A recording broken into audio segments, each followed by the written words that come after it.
I'm Alex. I'm Jack. We are one half of All Time Low, and you're watching Noise11.com. We welcome Alex and Jack from All Time Low into Noise11.com, and welcome back to Australia, guys. Hey. Frequent flyers, regular visitors down under. Yeah. A lot of miles at this point. A lot of frequent flyer miles. Yeah. And you've clocked up past the 10-year period with this band now, which is pretty impressive. It's wild. Yeah. Yeah, I wouldn't have imagined it. It's so crazy. And without a lineup change. No, I know. Time's like flown by. It's just, it doesn't really seem like that long ago that we were starting this thing. We've had a couple lineup changes, but we've put masks on them and we've changed their names. So yeah. A lot of reconstructive surgery to the guys that have come in to fill the roles. Yeah. To make sure no one knows. This is Chad. I'm the seventh Jack, actually. It's a bit like Kiss, is it? Yeah.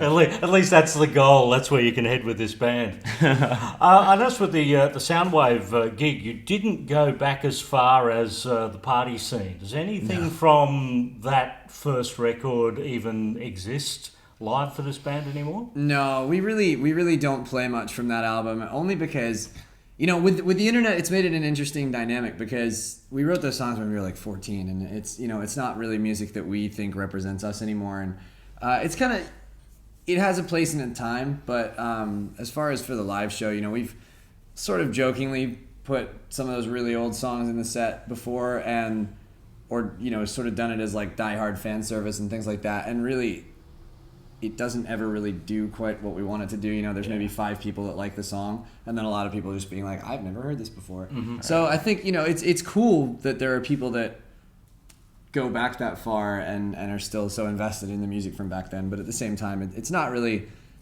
super representative of where we are now. So we always try to. And it was never widely released either. Yeah, exactly. We only pressed 2,000 copies, and I don't think we even sold them all. So yeah, well, it's quite a rarity, isn't it? Yeah, the physical copy for sure. I mean, and like I said, the internet makes it a weird thing because, you know, people have heard one copy needs to go online, and then anyone can get it. But at the same time, yeah, it's definitely not as widely known as our other stuff from a little bit more recently. So we try to put a focus on that. I've seen it pop up on eBay. It fetches in the hundreds of dollars, doesn't it? It's pretty wild, yeah. There's supply and demand. I'm sitting on a stockpile at home. Just really? Waiting to sell. No. It's called a retirement fund. Exactly. That's how I'm putting my kids through college one day. Yeah, that would be good. You actually own a few copies then? There has to be a couple somewhere. Yeah, there's some sitting around. I know we didn't sell through them all because back then we were terrible and people didn't want to buy it. So yeah, there's a few around, but I gotta dig through some storage lockers to find them. Yeah. Now, Dirty Work and Don't Panic were the 2 biggest albums here. How much does that influence your set list, knowing that most people in the audience have those 2 albums at home? Yeah, I mean, we definitely take that into account. I think we always want to put on a show that caters to what we think the crowd wants to hear, and I think we've been lucky in that with each release we've put out, we've at least had 1 or 2 songs from every album that has resonated with people on a general scale. And so it kind of actually, at this point, makes it fairly easy to make a set because we have these songs that sort of, I feel like, define All Time Low, and those are kind of no-brainers. You know, they're always going to be in the set, and they sort of act as the skeleton of every set list. And then from there, we can kind of pepper in what we feel like playing, what we think the crowd will like based on where we are, things like that. You know, as you said, our biggest selling records here were 2 of our more recent ones, and which is good news. Which is great, yeah, which is great. But it's nice because it means we get to throw in some of the fresher material. We don't have to play old deep cuts, you know, which is fun. It keeps it fresh, and then we can. We're very aware of what our fans want to hear, you know, which I don't know if all bands do that, but we're just very in tune with what they want to hear, and if there's something that doesn't go off, might not be on set next week. Definitely. Or the next show. I think social media is we've always paid really close attention to what our fans are saying to us through Facebook, Twitter, all those things. And yeah, he'll tweet before every single tour. What do you guys want to hear on this tour? Mm-hmm. Yeah, I'll just take a tally of what's popping up the most, and I'm like, well, we got to play that one, I guess. So yeah, that always, it really helps because then I feel like you're giving people the show that they want and they're actually asking for. You know, I think when we were growing up, you didn't get to tell your favorite band what you wanted to hear them play. You know? So it's a different world that we live in. You could write a letter. Sure. Whether it got read, you know, that's another thing. But it just makes it a kind of a cool, new, unique thing that you can do with your fans. Well, Future Hearts is the 6th album, and in fact the 6th album in 10 years, which is pretty prolific for bands these days. How much of that album have you had the opportunity to road test for the fans so far? So far, we've only played one. the single. Something's got to give. It's the only release song so far. Yeah, it's the only thing that anyone's heard so far. And again, in this day and age, with all the online content and all that, it's kind of, it's a little bit of a weird situation to maybe play a song live that people haven't heard before, because first of all, you never quite get the reaction you want, because rather than just enjoying it and dancing and having a good time, people are really paying attention and analyzing the song. So you get this sort of lull in the crowd where you're like nervous up there, like, do people like this? What's going on? It's not the best way to release a song for the first time. Yeah, and then not only that, but it's like, because of, everybody films it and then suddenly it's up on YouTube, and that's the first way people are hearing the song. And if you've messed it up or something like that, then that's the first time that people are hearing the song. So it's like we sometimes like to wait until the song is actually out and then start adding it into the set. So yeah, something's Give got enough time to learn the lyrics. Exactly. We're all about people singing along. So,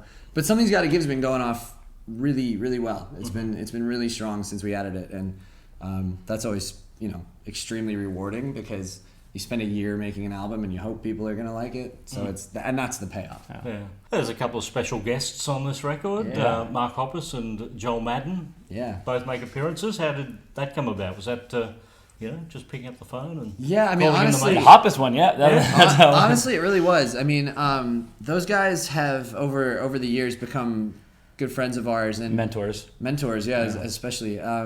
We both guys were in bands that we grew up listening to, and when we started this band, both of their bands were pretty major influences on us, and it's just one of those things where the relationship's gotten stronger and more tight knit, and now I think we all consider one another friends, and I always love collaborating with people that we're close with and that bring something diverse to the table, and Mark and Joel definitely have very unique and cool styles of their own. They do their thing and it's very recognizable.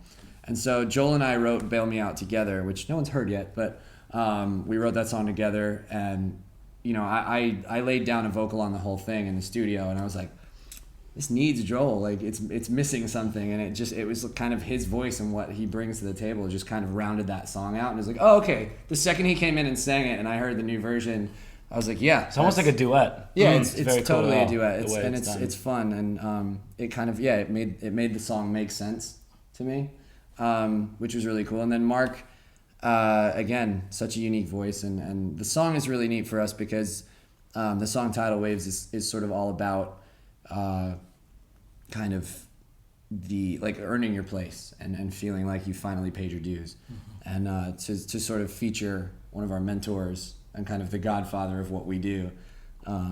It's almost like getting his blessing on the song, so it's came full circle. So I don't know if he knew that, but that's we got you. you got you, Mark. You're locked in now.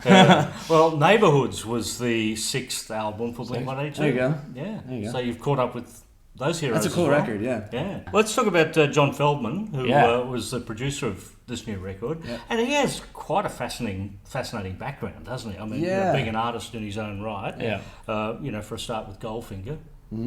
But, he's also been a producer for 5 Seconds of Summer. Yeah. So, bit of diversity going on in that career. Absolutely. I mean, he's kind of one of the a very extremely diverse producer. I think he's done hardcore bands, he's done straight pop acts, he's done hip hop. He's done hip hop, hip-hop with artist. Itch. So he's really a really well-rounded guy, and that was one of the things that draw us to him. And I had done some work with him previously on other things. We had written some songs together for All Time Low, and I worked with him on some of the 5 Seconds of Summer stuff. And I think what lured us to him was the energy he brings to albums and songs. Just like they're so exciting, whatever he adds to it, and he just makes a chorus kind of go to the next level. And there's something about his production that's definitely got a lot of energy to it, and I think this band is all about capturing that energy. We certainly try to bring it live, but that doesn't always translate to the record. So yeah, I mean, he really gets that job done, and so it was kind of a no-brainer, and it was also just, it's fun to work with people that and like I said, we've worked before in a different capacity, and then it was cool to kind of cross it over and bring the rest of the guys in and really sit down and work on our own thing. And you know, like we really wanted a producer that was passionate about what we wanted to do and really wanted to work on it. And we were kind of throwing a couple names around, and the discussions were, you know, okay. Then we emailed John one day. Do you remember this? Yeah. And we're like, do you want to do the new album? And he just wrote, fuck yes. That's all he wrote. So we're like, well, he's the guy. Yeah, it's a good sign. Yeah. The track Painting Flowers, I want to talk about that from the movie Almost Alice. Did you actually write and record that for the movie?